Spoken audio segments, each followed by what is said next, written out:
15 million years ago, Issaquah's now familiar topography began to take shape. The Earth's crust was pushed up to create Cougar, Squak, and Tiger Mountain.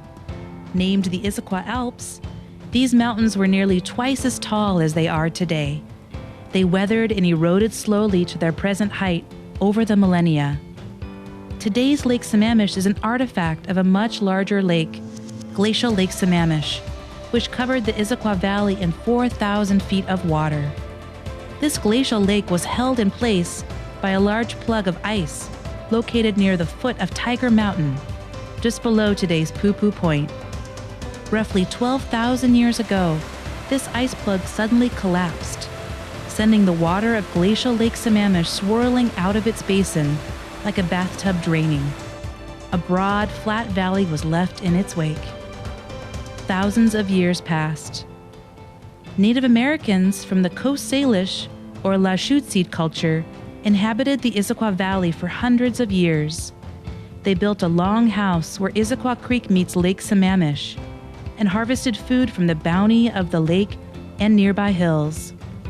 Cedar trees in particular provided materials with which to construct homes, craft beaten bark into waterproof clothing, and carve canoes. They called this area Issaquah, which means the sound of water birds. Starting in the 1860s, white settlers began to make their way into the valley. The settlers found that the broad, flat valley was well suited to farming. The mountains also offered up natural resources. Like the earliest Native American settlers, Issaquahans depended on hunting and fishing to supplement their diet. The forests yielded deer, bear, and other game, while the neighboring creeks and lake provided a variety of fish. Coal was critical to the economy in the late 1800s. The coal deposits found on Squak Mountain inspired businessmen to establish rail service to Issaquah. Coal was also found at Grand Ridge. The availability of coal mining jobs in Issaquah brought new residents from all over the nation and all over the world. Like coal, the massive old-growth forests that covered the Issaquah Alps were also sought after. In 1889, the Great Seattle Fire decimated the fledgling city. Efforts to rebuild Seattle required lumber from far afield, including lumber from the mountains around Issaquah. Logging camps sprang up around the mountains. Poo-Poo Point on Tiger Mountain was named for the sound of the steam whistle, warning workers that the steam-powered donkey engine was about to fire up.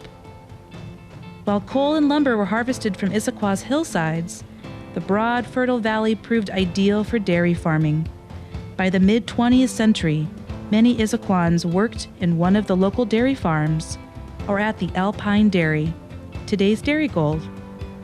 In 1937, Issaquah Salmon Hatchery opened.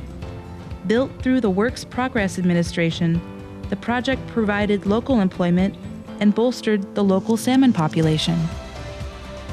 As the automobile came into greater use, life in Issaquah began to change.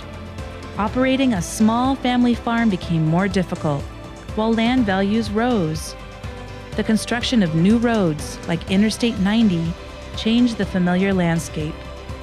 New housing developments began to crop up on the hillsides where early settlers once mined coal and cut lumber. Today, people are still drawn to Issaquah for its natural resources. Rather than mining coal, harvesting timber, or farming, we now walk outside to hike, mountain bike, kayak, paraglide, and enjoy the annual Salmon Days Festival, celebrating the return of coho, chinook, and sockeye salmon to our local streams and creeks every fall.